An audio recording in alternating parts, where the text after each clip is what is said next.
And good day, and welcome to the Security Guy and CIA Spy Pod Broadcast. I am Robert Tisoliano, and this is Peter Warmka. Robert, how are you today? hey, buddy. I'm doing good. It has been way too long since I we've know been live. we've been both busy on the road, and it's just like we need to get. Yeah, that's why we wanted to do this, even though it's a little bit earlier than normal. We just definitely wanted to do this today. And you've been where? Oh, where? I mean, if I gotta look at my calendar to see where I was. Well, I just came back from Turkey. I was in Turkey for almost 2 weeks, mostly pleasure, but there's a little bit of business as well. And really, if you haven't been to Turkey, it's a fascinating place, especially if you're into history, right? Classical history. It's just amazing. I mean, here we talk about things being, 100 or 200 years old as being old. We're talking about things being 6,000 years old, right? It's just amazing. Yeah, my dad's been, and he has said equally, it is that good. That's awesome, man. So I am actually the family and I are heading off to Mexico, Oh and wow, that'd be nice. yeah, yeah, and you hear a How lot. was the preparation for all of that? So I do my research on travel.gov, and obviously there's been some kidnappings, there's Yes, been some murders, and like any high risk travel destination, of course there's pros and cons, and certain parts of the country are more or less vulnerable, and so where we're going from the research that I've done is there's not a whole lot of risk, at least compared to the other parts of the country. So going with the family, of course, I have my concerns, and I would not be going to parts of the country where I was concerned. yeah. I mean, as we know, I mean, you can make the decisions and try to stay the safer places. As we see here, even in the United States, where is a safe place? Over the weekend, there was a shooting in front of the Regal Theater, right? Within a few miles of my house. Fortunately, nobody was fatally injured, but it was like three teens that had to go to the hospital.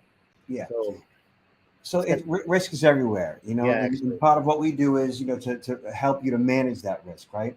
yeah. Uh, one other thing, in preparation for this trip, we renewed our passports, right? We renewed our passports back in December, and they don't expire until actually April, which is 4 to 5 months ahead of time. And what we learned was that when Biden opened up, the travel to everybody and basically said COVID's over, everybody and their mother looked at their passport and said, "Ooh, my passport's expired." Right. And a glut of people went ahead and renewed their passports. Me, being a responsible adult, just figuring I renew my passport 4 to 5 months ahead of time, I ended up getting in the middle of all that.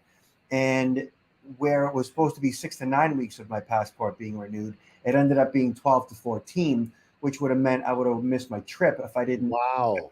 Yes. So the urgent passport thing, you can actually get an urgent passport. Here's the problem: uh, appointments for urgent passports are very sparse. When I was looking, there were appointments available in Seattle, Hawaii, and Puerto Rico. And Like, you had to physically go there. yes. Oh, So I would call every day at 8 a.m. up till 10 p.m. And basically, you call every 15 minutes. And if in fact you get through to a human being, they transfer you to another person. And then from there, you end up waiting on hold for up to 3 hours.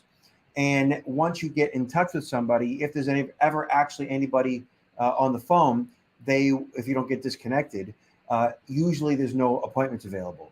And you just keep making those calls until somebody cancels an appointment. And I ended up finding an appointment in Vermont, which is almost 5 hours up from where I live. So my wife and I rented a hotel room, went 5 hours up, and they call that hitting the urgent passport lottery, because most people don't actually get there. and it's probably a lot more expensive too, right? It ended up costing like an extra 120 plus a few other fees, plus driving, plus hotel. It's a whole thing. I would suggest to anybody, if you don't have any travel planned anytime soon, that you try to get your passport renewed 6 months ahead of time, If for because it's a Mexico, it used mess. to be you could go with your birth certificate, and that would be enough. Used to be. Yeah, that's not the case now. You can't go anywhere with just a birth certificate these days. Yeah. Keeping in mind that there are also 14,000 variations of the birth certificate, which are easily forgeable, which is one of the reasons why. Yeah, absolutely. Yeah. So, Peter, we got lots of stuff to talk about today. Okay. Uh, it is just as messy out there today as it's ever been. First and foremost, we're going to hit everybody up regarding the LastPass breach. The LastPass breach, well, essentially here, Gizmodo talks about top LastPass engineers' home PC got owned or pawned by a hacker's keylogger. The embattled password manager has revealed yet more security troubles that resulted from a data breach last summer. So for months, the company had been periodically providing updates about a nasty data breach that occurred last August. At the time, LastPass revealed that a cyber criminal had managed to worm their way into the company's development environment and steal some source code, but claimed there was no evidence that any user data had been compromised as a result. Then in December, the company made an update revealing that, well, actually, yeah, certain user information had been compromised, but couldn't share what exactly had been impacted. Several weeks later, it did reveal that what had been impacted users' vault data, which under the right circumstances could lead to account compromise. Now, my understanding regarding the vault data is that it was still encrypted. So passwords of the user would still need to be compromised, is my understanding. So my understanding is that to this date, no actual user data in its raw form has been compromised. But it's still kind of scary when you see this has been at least the second time, maybe more we're not aware of, but the second time that one of these major password managers has been, hacked into. So I think a lot of people are beginning to say, well, maybe I need to shift over to another provider. I don't know. Yeah, so there is 1Password, there is Bitwarden, there is RoboForm. There's a few others out there. Yeah. I'm going to have to seriously look at an alternative because I use LastPass. So if you do a quick search for password manager, right, you'll see a sponsored ad for Dashlane. You see more ads for cybernews.com. And then you scroll down and you see, let me see, CNET has the best password managers for 2023, and PC Magazine has the best password managers for 2023. I usually refer people to that article right there. Right. And it goes over Dashlane, Keeper, Zoho, Bitwarden, 1Password, and so on. And you can check the price, features and benefits, and so forth. That's a really good research tool to find out what your options are. But Robert and I highly recommend that you use a password manager. They're very, very, very important. There's really no other way to manage all the various passwords that you need in order to not have the same password across multiple accounts other than using a password manager. And some of them offer a free version and some offer, a premium version as well that you would pay for. But I usually download or recommend that people download the free version, play with it, see if you like it, and then buy it because you're not going to get the functionality out of the free version that you really need. And it's not a lot of money. It's really, pennies on the dollar.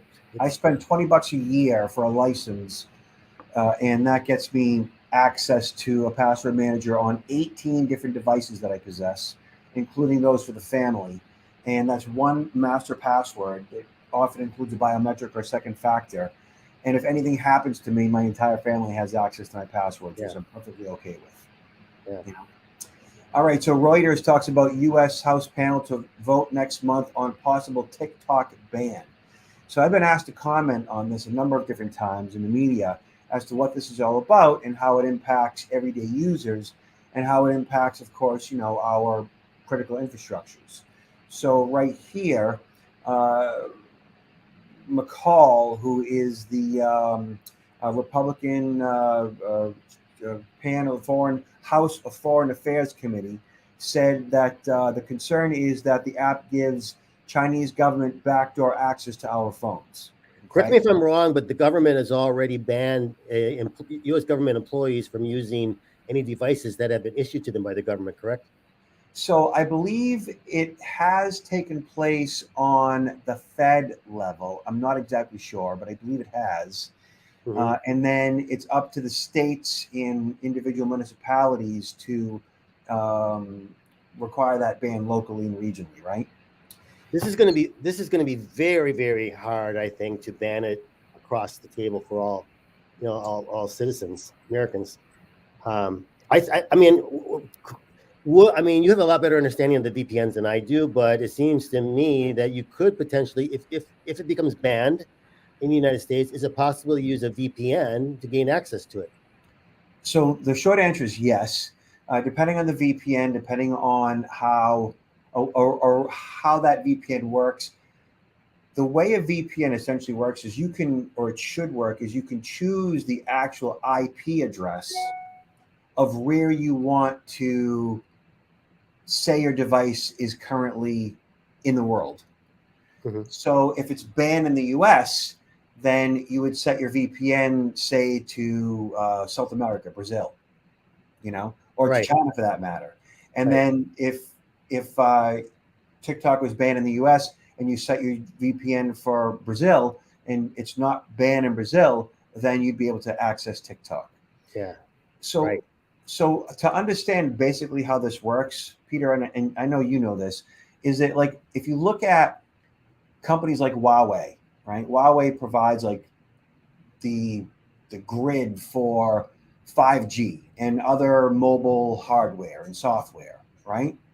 Huawei is like Haweii, Huawei. Mm-hmm. I think that's how you pronounce it. And that's essentially a technology that's, I think, banned in the US as well, right? Yes. And this is a Chinese-owned technology. And the reason for the ban regarding this particular technology and its hardware and software is that it's believed that the Chinese have a backdoor access into the hardware, which would mean that they'd have a backdoor access into all the devices that are on that network or on that, using that hardware or using that software. Okay. Mm-hmm. And TikTok is a Chinese company. It's a privately owned company, but it's believed that Chinese have backdoor access into that software, into their servers, which would give the Chinese backdoor access into the hardware, mobile phones, software of U.S. government employees or really any citizen. Wouldn't surprise me at all. And it's really hard to detect if there is in fact backdoor access via hardware. Like it has not conclusively been proven that either Huawei or TikTok, which is owned by a company called ByteDance, does actually provide Chinese government officials backdoor access. To my understanding, it hasn't been proven. However, what they're thinking is, better be safe than sorry. Do we really need this? And is it worth the risk? Right. So this is something they're going to try to push through next month. I think it's going to be difficult, very difficult for it to pass. Yeah. Now, for average citizens, and I've been asked this a number of different times, like what do moms and dads, what do we do? How do we manage risk here? What are our options? And I say, essentially, from my point of view, I don't really think there is much risk here for most consumers in regards to your security, maybe privacy issues. Could that software get access to usernames and passcodes? I guess it's possible, but that hasn't been proven. And I think that if it was possible, I think that would have been proven so far. Mm-hmm. Mm-hmm. Because having access, full remote access to a device's operating system, that would be a pretty obvious vulnerability. And I would imagine that forensics experts would have already determined that. I mean, every white hat hacker, and their brother would want to expose that. And if they haven't exposed it, it's because I don't think it exists. Mm-hmm. Mm-hmm. It is what it is. All right. Next in line. This is interesting, Peter. So interesting and awful. NPR talks about nearly all U.S. mass attackers were male and faced major life stressor reports finds.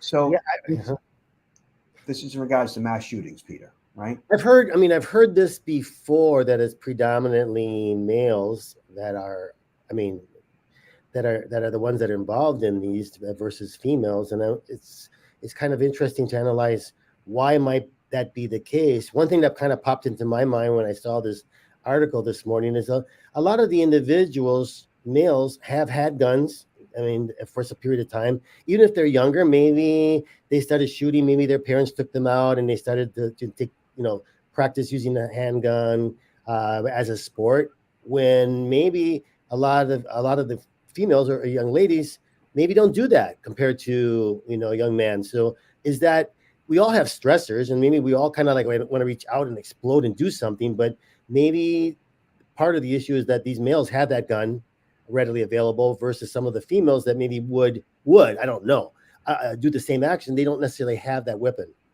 I don't know. I would imagine that that's part of it. I think that what it boils down to, from 30 years of studying the human condition and recognizing risk and understanding that we know that human beings by our nature are predators, right? Humans are predators. Humans kill, right? So that chicken you eat, that's a killed chicken and killed by a human. Humans kill, and the only thing that separates human beings from other predators is empathy and sympathy, right? Guilt and remorse. Whereas when you think of a lion or a wolf, they don't possess empathy, sympathy, guilt, or remorse. Mhm. And so they kill indiscriminately. Whereas, humans, we have a choice, or we understand choice, and we understand that choice based on, need and want, and also empathy and sympathy. Human beings don't kill most of us because we see that as being wrong, or at least killing other humans. Whereas when you have disaffected, 18 to 22-year-olds that haven't fully evolved to understand and embrace empathy and sympathy, they might have come out of their mama bad to begin with a lack of those characteristics, and they might be considered, antisocial personalities, sociopath, psychopath, hardcore narcissist, and so on. And I think that contributes to their, I guess, acting out, believing that a mass shooting will solve their problems. It's kind of interesting though. A lot of these cases, they're already going out knowing that they're going to commit suicide. So why wouldn't they just commit suicide and not take down everybody else in the process? I don't know what's the reasoning behind that. I think it's from experience, seeing what others have done and going out in a blaze of glory, and they look at that as being attractive, right? Could be. So, Yeah. U.S. Secret Service released a first of its kind report, analyzes 173 mass shootings that took place between 16 and 2020. Basically, 73% involved the use of one or more firearm. Nearly a quarter of the attacks involving firearms, at least one of the firearms was acquired illegally by the attacker.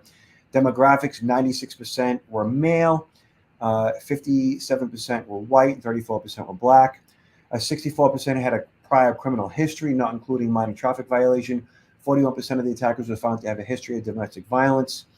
Online presence: the majority of the attackers had identified presence online. Nearly one quarter were found to have conveyed concerning communication, such as threats and posts about suicide. Stressors: nearly all of the attackers experienced at least one significant stressor within the past 5 years. Listen, I've had a significant stressor in the past 5 years. Well, Like you that's said, several.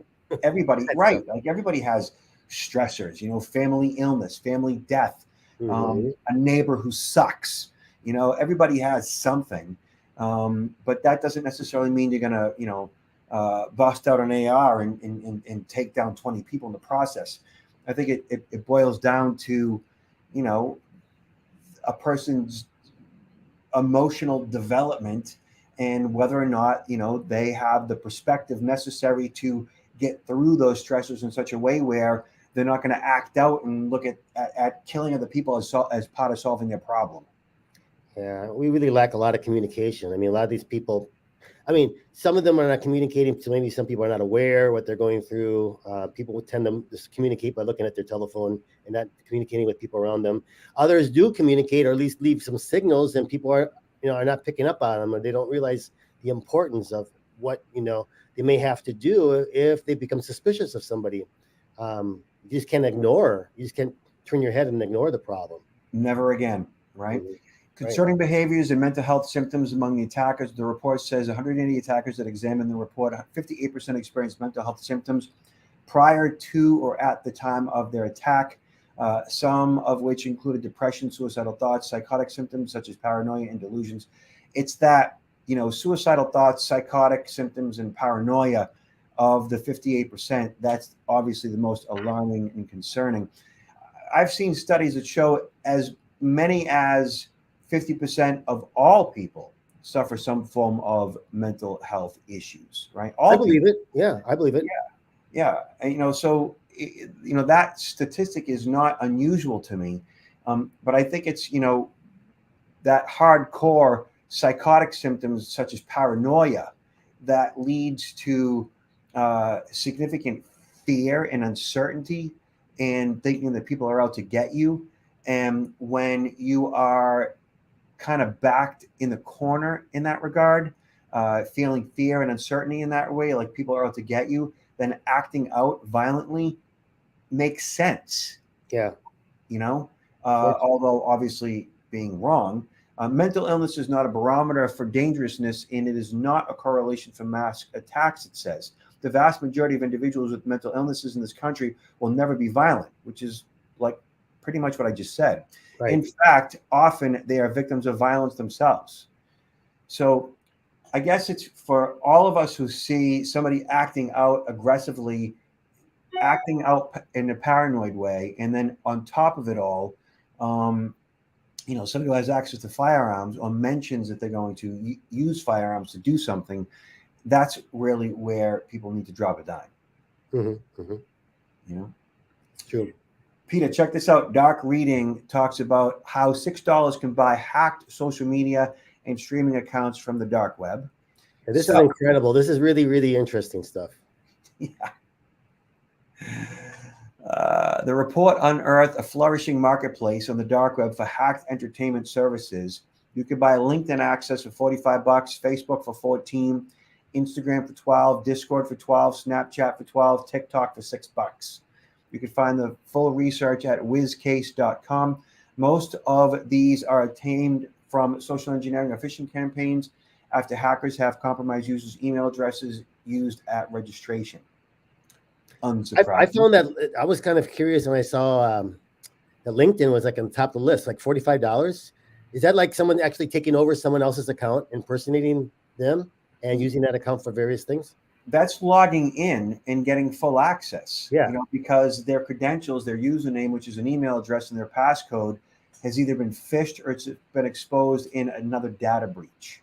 So then with that account, they have a lot of people that they can phish from that new account that people are already trusting that individual because they believe that individual is, actually in contact with them when it's actually the fraudster that's taken over the account and now is beginning to spearfish a lot of people, I suppose. Yeah. So with LinkedIn, I think the reason why it's $45, why it's a high value target, right, or high value access, is that being that it is a business related platform, connecting as a known individual, right? Like either you or me or somebody else who has hundreds to thousands of contacts, that might give access to company systems. Right. Mm-hmm. And you talk a lot about this, Peter. Impersonating somebody on LinkedIn, either usually setting up a brand new account, impersonating somebody, but like what damage could be done if they are actually logged into somebody's LinkedIn account? Oh, much more. And this is quicker. I mean, it takes a while to actually set up an account and, mature that account. It takes time. So $45 is a real bargain. I mean, yeah. I mean, we're like once you're in, literally the damage that could be done, right?